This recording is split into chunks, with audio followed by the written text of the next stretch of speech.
जब पहले पूरी दुनिया के साइंटिस्ट भी सिर्फ यही मानते थे कि इस दुनिया में वेदों से पुराना कुछ भी नहीं और वेदों के काल से ही मनुष्य इस धरती पर निवास कर रहे हैं, इसलिए ऐसा मान लिया गया था कि वैदिक सभ्यता ही विश्व की सबसे पुरानी सभ्यता है। लेकिन साल 1926 से वैदिक सभ्यता का इतिहास कमजोर पड़ने लगा और फिर सामने आई सिंधु घाटी की सभ्यता, इंडस वैली सिविलाइजेशन, जिसे हाल ही में फिर से रीएडिट किया गया और ये बताया गया कि यह सभ्यता 8000 साल पुरानी है, जिससे यह चीन की सभ्यता, मेसोपोटामिया की सभ्यता और मिस्र की सभ्यताओं से भी पुरानी सभ्यता बन गई। और इस सिविलाइजेशन के लोग हजारों साल पहले भी बहुत ज्यादा डेवलप्ड हुआ करते थे। यहाँ की व्यवस्था आज की टेक्नोलॉजी को भी पीछे छोड़ देती है, जो इस सभ्यता को और भी ज्यादा इंटरेस्टिंग बना देती है। लेकिन सोचने वाली बात तो ये है कि इतनी एडवांस सिविलाइजेशन को लुप्त हुए आज से करीब 8000 साल बीत गए, लेकिन किसी को नहीं पता कि सिंधु घाटी सभ्यता का अंत कैसे हुआ था। और जिस सभ्यता के लोगों से हम कभी मिले ही नहीं, तो फिर कैसे आज हम उनके कारण ही खुद को इंडियन कह पाते हैं। दोस्तों, आज इन सभी सवालों के जवाब आज हम इस वीडियो में जानेंगे, तो चलिए शुरू करते हैं।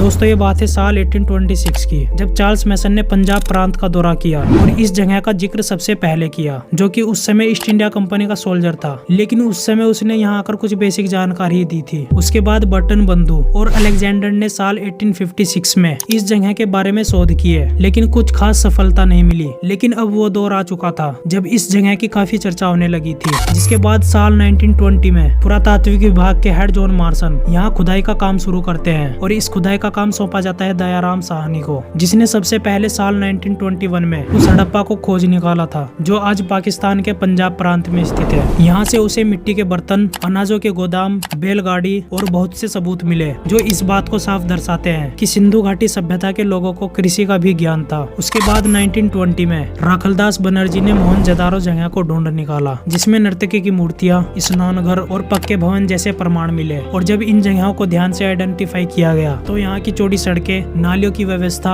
और पानी के लिए पाइपलाइन को इस तरह से वेल डिजाइन किया गया था कि आर्कोलॉजिस्ट और इंजीनियर भी यह देखकर परेशान रह गए थे। यहाँ पानी के प्रेशर को रोकने के लिए धौलावीरा में पानी के कुंड बनाए हुए थे, जो यह दर्शाता है कि उस समय सिंधु नदी का पानी ज्यादा बढ़ जाने के कारण शहर में भर जाया करता था, जिससे बचने के लिए उन्होंने पानी की व्यवस्था की होगी। खुदाई के बाद एक स्थान खोजे जाने लगे और इस सभ्यता की गुत्थी सुलझती गई। सबसे ज्यादा इस सभ्यता से जुड़े स्थान भारत के प्रांतों में मिले हैं, जिस कारण यह सभ्यता भारत की सभ्यता हो जाती है। 2 स्थान अफगानिस्तान में और बाकी के स्थान पाकिस्तान के प्रांतों में मिले हैं। क्योंकि इस इंडस वैली सिविलाइजेशन का श्रेय भारत को जाता है, तो विदेशी आर्कोलॉजिस्ट भारत को इंडस नाम से जानने लग गए, जो समय के साथ आगे चलकर इंडिया कहा जाने लगा। ये सभ्यता जितनी पुरानी है, उससे भी ज्यादा रहस्य इसकी जमीन में दफन है और आर्कोलॉजिस्ट इस सभ्यता की खोज में आज भी लगे हुए हैं। यहाँ से तराजू, टॉयलेट सीट, स्नान घर और भी कई ऐसी चीजें जिनका इनोवेशन आज के दौर में हुआ है, जो हजारों साल पहले ही यहाँ के लोगों की जिंदगी का हिस्सा थी। लेकिन इतने सालों से रिसर्च के दौरान भी ऐसा कोई भी प्रमाण नहीं मिला है जो ये साबित कर सके कि इस सभ्यता के लोग किस धर्म, मंदिर या फिर प्रशासन को फॉलो किया करते थे। यहाँ तक कि इतनी रिसर्च के बाद भी यहाँ से किसी प्रकार के हथियार नहीं मिले, जिससे ये बात तो जाहिर है कि यहाँ के लोग किसी भी प्रकार के सैनिक या फिर प्रशासन के अधीन नहीं थे। और हो सकता है इस सभ्यता के लोग किसी भी बाहरी हमलों से खुद को सेफ महसूस करते थे, जिस कारण उन्हें कभी हथियार बनाने की जरूरत ही नहीं पड़ी, जब कोई बाहरी हमला होने के चांसेस ही नहीं थे। और बाढ़ के पानी से बचने के लिए भी इतनी व्यवस्था की गई थी, तो फिर कैसे इतनी एडवांस सिविलाइजेशन का खात्मा हो गया? इस बात का कोई भी पुख्ता एविडेंस नहीं मिला। वैसे तो आर्कोलॉजिस्ट के अनुसार अलग अलग अनुमान लगाए जाते हैं, जिसे हम इस वीडियो के पार्ट 2 में जानेंगे। तब तक के लिए मिलते हैं अगली वीडियो में एक नए टॉपिक के साथ।